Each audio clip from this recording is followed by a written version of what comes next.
I'm Phil Brock. This is Brock and Your Block.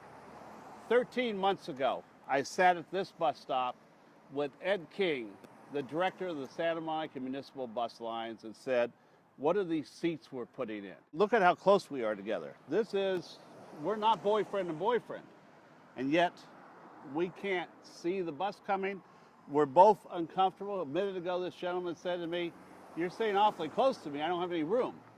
Well, that's the way all of our citizens are now in Santa Monica. You know, I'm sitting now on the corner of 17th and Montana on the northeast corner. Well, here, I'm a guy who stretches out.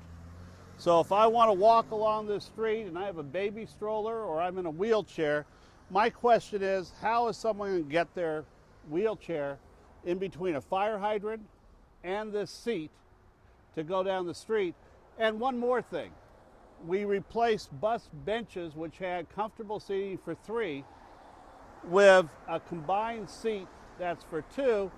And I've been at this corner for a while. I'm looking at people. Nobody will sit down on these benches because, as you see with the bench next to me, they're not porous, they're stained, they're dirty, and it's impossible to keep them clean. We have problems with our new bus benches. For the last, 13 months, I've been writing letters, following the chain of money, doing research, writing letters to the Federal Transit Administration, filing appeals. I still have an appeal in process. It's on a second level of appeal regarding how the city spent the approximately $8 to $9 million of federal money for this project. So what are your objections to this wonderful branding campaign by Big Blue Bus? Well, I think, Phil, that is what it is. It's a branding campaign. I call these glorified signs. They're not really quote-unquote bus stops. They aren't really providing what I think the public should have, the bus riding public, for a bus stop. They should have shade, protection from inclement weather, a comfortable place to sit and wait for the bus.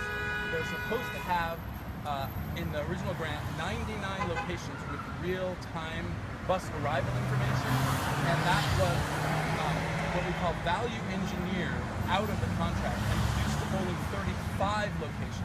And we're staying at this bus stop because I understand on the other side of this, there is one of the real-time applications. And that real-time application actually doesn't work. It worked for a few months. Yes. And I personally sent a letter to the GO system of Santa Monica. This was on August 3rd. That's 1 month ago. Today is September 2nd. And I received a response within the requisite 28 or 48 hours from the Big Blue Bus saying they were working on the problem. So that was nearly 1 month ago, and the sign still does not work. So there's now 3 of us at this stop, and there is one new seat that obviously, if you are handicapped, you can't get through this sidewalk with someone sitting here.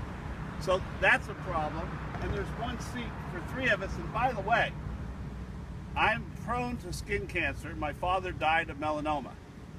I'm sitting directly in the sun in Santa Monica. Well, that's great for tourists when they come to the city. That's not as great for our residents who need that shade to stay out of the hospital. Absolutely. Now here's what's interesting.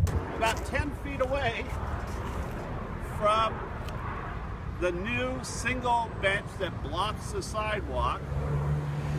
Wow. Why would the city throw those away? Their excuse was that the homeless were using these to lay down on. Well, you know, I didn't see much of that. And in the places where we were worried about the homeless sitting on these, all we had to do was put another arm in. And they did. Yes, and that was simple. That's a retrofit that worked.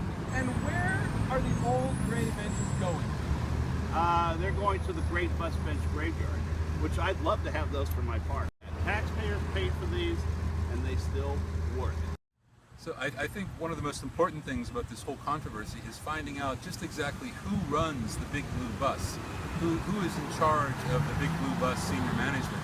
They keep on telling us that they have mandates from unknown puppet masters in the dark who are demanding that they make the bus benches less inviting to the homeless, that that they completely changed the bus routes on the west side in order to serve the incoming Expo line. We all love the Expo. Our question is, who's telling them to do this? We can't get an answer from the city council, and it leads the logical question that comes up. It begs the question, is there some other entity that's prompting them to act in a way that is antithetical not only to the interests of Santa Monica and the bus riders, but to common sense?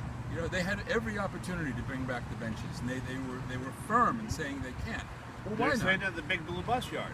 Yeah, well, is there some relationship between the company that made these lovely Art Deco projects and either senior management at the Big Blue Bus or the city council or both, past or present? We don't know. But this is something the district attorney should be looking into. Well, you know, and there is another point here. This was a local architect, respected architectural firm that did this, but they did it based upon the specifications they received from the Big Blue Bus director and the staff. And they violated every rule of what you were supposed to be doing to make our residents more comfortable. Over there's one pole without any lights.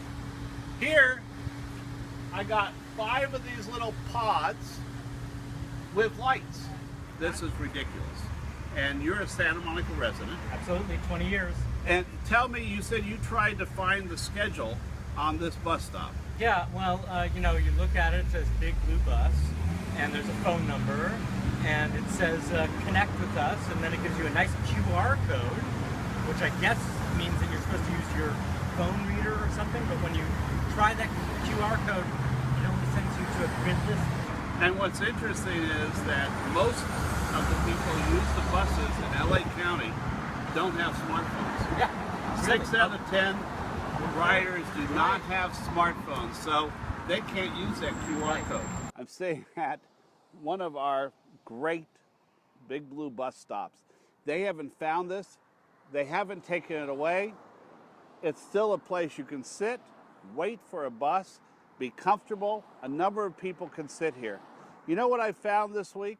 I found so many opinions, almost all negative, about the new Big Blue bus stops. So we're going to come back next week. I want you to join our conversation then. Let's find out where the $5.6 million to date has been spent. And I'll see you next week on Brock on Your Block, hopefully on a good Santa Monica bus stop.